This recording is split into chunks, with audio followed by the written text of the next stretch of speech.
What's up, guys? So, whether or not you actually liked Batman v Superman, you have to admit the concept is pretty cool. I mean, it's Batman versus Superman, Detective Comics versus Action Comics, you versus that guy who you see him reaching for the last donut, and you know he already ate like 12, and you're just like,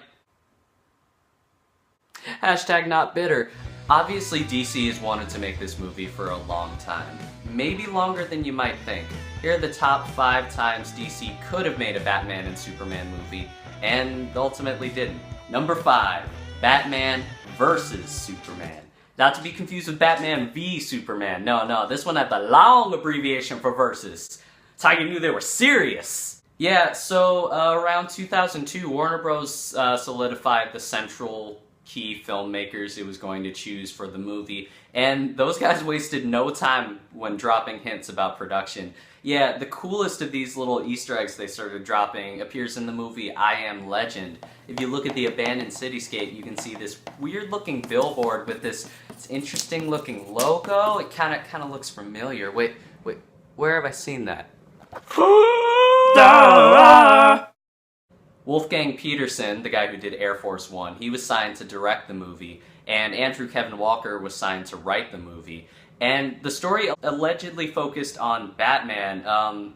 Supposedly it surrounded him dealing with the death of his wife at the hands of Joker, and Batman's mad at Superman because Superman was like, no, you can't kill the Joker, and Batman's like, but killing, it's okay when necessary, and Superman's like, no. We never kill. That is not what we do. And so they end up fighting, and then you find out that it turns out Lex Luthor ordered the death of Batman's wife, and, you know, because he really wanted to see them fight.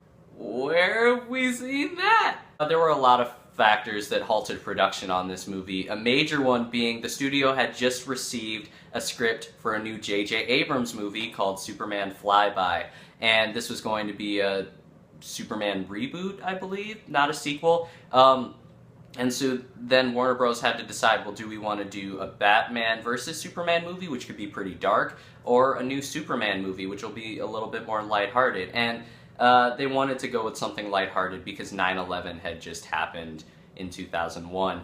So ultimately, though, neither movie got made, and they went with the incredibly dark Batman Begins. Hey, I'm not complaining. Speaking of Batman Begins, Christian Bale was actually approached to be in this movie as Superman. Number 4, George Miller's Justice League. That's right, we almost had a Justice League movie directed by George Miller, like the Mad Max guy. And it was going to be called Justice League Mortal. It was supposed to come out, I think production was supposed to start around 2009 or so. I don't know how it all happened, but what got people the most interested in the production of this movie retroactively is the casting choices. So we were supposed to have DJ Catrona as Superman, Armie Hammer as Batman, and Megan Gale as Wonder Woman. And on top of that, we were going to have The Flash, Martian Manhunter. My favorite addition to this movie, though, is Green Lantern, because in the role of Green Lantern, they wanted to have Common, which would be like, how awesome would that be? I mean, not only would it be an interesting way to bring Jon Stewart into the movie, but also, like, Green Lantern might just suddenly start rapping. You don't know. You didn't write the movie. See, not even Captain America Civil War had that. I mean, sure, it had, like, great plot, great acting, great visual effects, you know, great emotional content, all-star cast, but it did not have rapping superheroes. And that's what every film needs. Not the one it deserves right now. I totally butchered that reference.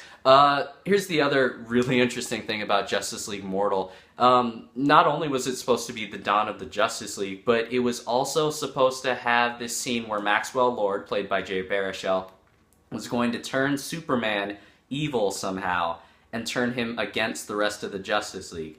Which means, presumably, in the same movie as we have the dawn of the Justice League, we might have a fight between Batman and Superman. What a novel idea. The major factors halting production on this were a big writer's strike, you know, that big writer's strike. And the thing was, Nolan was already making his incredibly successful Dark Knight movies, and people were like, well, how can we have two different Batman actors in two different universes going on at the same time from the same company?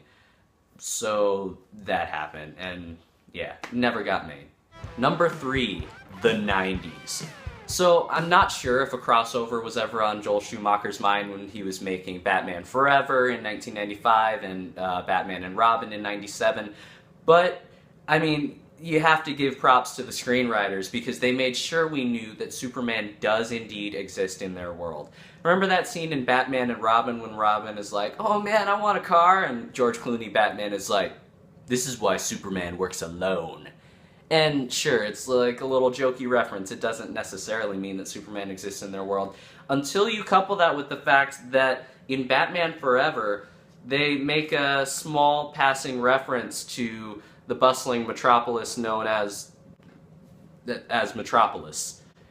I mean, sure, we're not sure if a crossover was ever in the works, but we do know that there were a few different canceled Superman projects from the 1990s. A lot of these were movies that were based on the Death of Superman storyline. Kind of like another movie I know.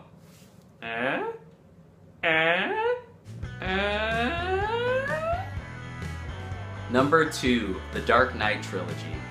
So, as the sequel to Man of Steel, and really the true start to the DC Extended Universe, Batman v Superman did a lot to try to distance itself from the Nolan Dark Knight Trilogy.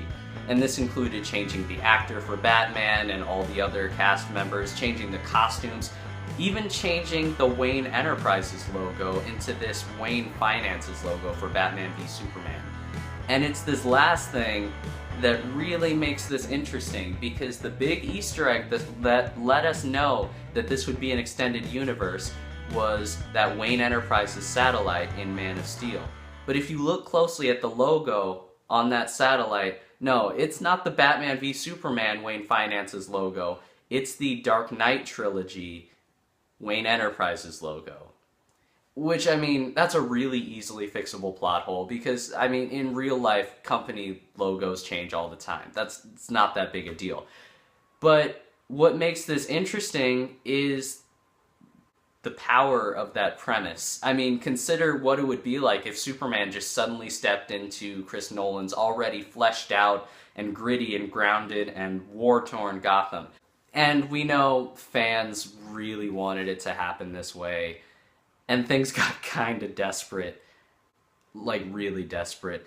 When that Dark Knight Rises first poster dropped, a lot of people said they could see the Superman symbol. They said that was it. And I was like, but guys, that's just a falling billboard. And then they're like, I'm sorry, a triangular billboard? It's modern art. And how do you explain all of the floating rocks and the destroyed buildings, making Gotham City look a lot like Metropolis did when the World Engine was firing? Dramatic effect? Oh, right, okay, because rocks just suddenly float whenever you're dramatic? Yes. Yeah, it even got to the point where people started calling that Superman. Yeah, that little blurry rectangle. That was Superman for some fans. It was all we had to hold on to.